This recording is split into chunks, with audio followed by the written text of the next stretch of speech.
Okay, KJX, kumusta kayong lahat? Bago natin sagutin muna itong correction na to, no? Meron muna tayong sasagutin na mga comment, mga lodi. Ito meron lang kasi sinagot ko na to, pero gusto ko lang maintindihan ninyo, no? So ito, yung video ko kahapon, di nyo napanood, di ba? So sana napanood nyo yan para at least alam nyo kung ano yung sinasabi kong pinaka-resistance bago ako pumasok. Okay? Ito. So kung mapapansin nyo dito sa trade natin, no? 20%, 36%, ayan, 35%, 31%. Okay? So, yan lang yung mga TP natin, mga lodi. Okay? No, bakit? Bakit yan lang yung mga TP natin? Ito yung sinasabi ko sa inyo na possible kasi na ang mangyari niyan, no? Ang mangyari once na ang gusto mong makuha is 100%, minsan ang tagal, di ba? Minsan di mo nga nakukuha yun eh. Minsan ang nangyayari, tumataas na ng 60%, tapos inaasa mo pa yung 100%, bumabagsak pa yung value, di ba? Tapos nagde-negative ka pa. No, lagi akong ganun before. Kumbaga ang nangyari sa akin noon, paano ba ako magiging profited pagdating sa crypto? Alam ko na, magsiset ako ng TP ko. Magsiset ako ng TP percentage ko, which is ayun nga, yung 20, 25, 30, yan, basta pa sa line of 20 to 30. Diba? And then, may mga nag-comment dito, no? Ito. So, ito, si BP, scammer to yung pupuntahan yung mga ganyan. So, ito, sabi niya kasi, sabi ni, Miss Judy, no? Malaki po kasi margin nyo. So, meaning, ang ibig niya sabihin dun, kung maliit ang margin mo, huwag ka mag-TP ng 20, 25, 30. Yun ba ang ibig niyang sabihin dun? Kailangan ba malaki yung margin mo bago ka mag-TP ng 20, 25, 30? 'Di ba? Kung kaya mo na malaki yung margin mo, bakit hindi, 'di ba? 'Di ba? Kung tatandaan nyo 30% ang SL ko. Kung malaki ang margin nyo, 30% nun malaki din yun, 'di ba? Kung $1,000 ang margin mo, kunyari $1,000, 30% nun ilan? $300. 'Di ba? 15,000. 'Di ba? So ngayon, syempre sinagot natin siya, no? Yung sagot natin sa kanya, ayan. So, kung mapapansin mo, ito na lang ay pinakamaliit natin dyan. Ang mahirap kasi sa mga tulad mo, idol, minamadali mo yung pag-unlad. Okay, pero sinagot ko yan. No, bakit ko sinagot to? Kasi una sa lahat, kahit na maliit ang margin mo, okay lang din naman mag-TP ng 20, 25, 30. Magkano ba margin mo? 1,000 pesos? 20%, 200 pesos. 25%, 250. Diba? 30%, 300. Maliit sa yun. Maliit sa inyo yun. Diba? So sa akin, malaki na yun. Diba? So kung ikaw, maliit sa iyo yun, di, bahala ka. Diba? Magmalaking margin ka. Sa akin, kahit na maliit ang margin ko, yan ang TP ko. Okay? So kung mapapansin mo, ang gusto nilang mangyari kapag maliit ang TP nila, is makuha nila 100%. Kunyari, kung 1,000 ang margin nila, dapat 1,000% ang profit nila. Diba? Sunog ka. Sure ball yun. No? Gambling ang hinahanap mo. Sugal ang hinahanap mo pagka ganun. Yan, yung mga ganito, yan, sila madam. I think yun ang nangyayari sa kanila sa crypto. No? Ako kasi, kilala ko kasi yung mga nagko-comment na sa akin matagal. Isa sila doon. I think wala pa silang profit. I think puro sunog tong mga to. No? Yan. Ito din, si Idol, no? Need mo ng malaking margin at mataas na leverage para kumita. No? Malaking margin, di ba? So sa leverage, medyo na yan, money mo, rules mo. Di ba? Ako sa leverage ko, tulad ng sinasabi ko, para makuha ko yun. No, tinataasan ko ng konti, naka times 50 ako, times 25, mga ganyan. Pero yung malaki yung margin para kumita ka, hindi ako naniniwala diyan, pogi. Di ba? So yun lang yun mga lodi, no? Kahit maliit ang margin mo, okay lang yun, 20, 25, 30. Okay? So, yun. Nasagot ko na yung mga question nitong mga idol natin na gusto agad yumaman, no? So, walang ganun. Hindi ganun ang sinasabi ko sa channel natin, mga idol, no? 20, 25, 30 kahit magkano yung kahit magkano yan. Okay. Kung papansin natin, Bitcoin nagkaroon ng correction. Ito yung sinasabi ko sa inyo, no, mga pogi, sabi kong ganun. Baka magkaroon ng correction yan. Nasaan ba yung video natin na yon? So, Ethereum prediction. So, pakita ko lang para at least alam nyo na sinasabi natin yan. Naku, yan. Yan. Naku, yung mga bago dyan, mga Lodi. Kung napanood nyo to, yan. Sinabi ko yan dyan, mga idol. Okay? So, balik tayo ngayon dito sa Bitcoin. Ito, possible bounce. No, dito sa 69,500. Kung ikaw nasa 69,500 ka na, nasa na ba tayo? 69,700? 69,300. Ba't nasa 69,300 to? Angat natin. Yan. 69,500. So far, kung ako naman yung tatanungin nyo, no, once hindi na break si 69,500, okay, possible mag-bounce yan. Yan. Pero once na ma-break yan, mga Lodi, no, once na ma-break, possible bumaba yan dito kay 68,300. Ganon. Yun yung ginagawa natin dito sa charting natin. Katulad ng mga trade ko, mga Lodi, tingnan nyo. Ayan. Saglitan lang yan. Saglitan lang yung mga trade na yan. Basta ang ginagawa ko, mga idol, no? Pag nagtitrade ako, nagtitipin, tas naglalagay na ako ng SL. Para at least kahit papano, hindi ako masunog, mga Lodi, no, ng tuluyan. So yan, risk management lang naman eh. So ayan, no. So kung mapapansin nyo dito, 72.5, nag-exit ako, 72.3. Tapos dito naman sa kabila, 72.3, nag-exit ako, 71.840. Dahil karaniwan, minsan kapag ayan, katulad nito, tingnan nyo ha, pumalo ng 69,500, tapos nag-bounce siya ng 69,800. Ayan, no? Di ba? So, yun yung sinasabi ko na once na hindi nakuha tong support natin sa ilalim, possible magkakaroon siya ng rejection. Pag nakuha naman siya, possible pwedeng pumunta ng 68,300. So, yan yung sinasabi natin lagi kapag nagtitrade tayo, mga Lodi. Tingnan nyo, nag-bounce 69,845. Ang kinukuha lang natin minsan sa 20% is 300 USDT eh.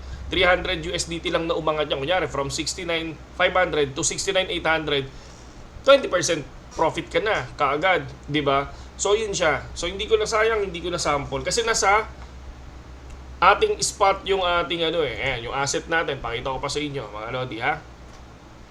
So, ito yung asset natin, mga Lodi. More than na pala, no, 50,000. So, ito sila, 1, 2, 3, 4. ETH natin, yung ETH natin, sinasabi, kala nyo 1,000 pesos yan, hindi. Mga Lods, nandito yan, no, kasi naka-stake tayo, mga Lodi, dito sa launch pool. Yung pinakita ko sa inyo nakaraan, CX, ito, ayan, CX. Punta tayo dito, ito na yung ating naiipon sa kanya. So, ayan, meron na tayong 4,213x. Ito yung ating in-stake tong 607 USDT. Nakaano tayo kay Ethereum, no? Pwede naman natin kasi meron pa akong binili kagabi na 1,000 na ETH. Pwede kong ilagay muna diyan. Kasi yung ETH ko is for long term, no? Bahala na yan, sunog o hindi. Yun, no? Basta ang sabi ko nga sa inyo, ang i-invest ko sa ETH is 100,000. 100,000 ako sa ETH. Then, titignan ko kung anong pwedeng mangyari. Kung basta hindi siya lumalagpas dito, mga Lodi, ha? Hindi siya lumalagpas sa 200 na sinasabi. Eto, tingnan nyo, mawawala yan, si ETH dyan. O yan, ay hindi, dito pa rin. Ay, hindi ko pa pala na-lock, sorry. Ayan, wala na siya. So, ayun na yun. So, ito yung ating PNL ngayon sa spot. 2,762. Tingnan nyo sa spot, may kita ba, di ba? Kasi may ibang lumilipad. Katulad nito ni sa SLP, bumaba tayo. Si ETH, kasi ang ganda ng bili ko kay ETH is 2,400, di ba? Tapos nag 2,700 siya. Ngayon, bumalik ng 2,500 something. Di ba? So, ngayon, tingnan na lang natin ulit yung ating, basta dyan. Hintayin lang natin yan. So, ayan, nag-bounce na siya, di ba? So, possible, no? Kapag nag-bounce naman yan, makikita naman natin ano ba yung next. Hindi pa tayo nakakagawa nung isa eh. Ito, possible, kunin muna to. Ito, tong area na to. Subukan natin tong area na to. Yan, ito. Siguro ito na lang.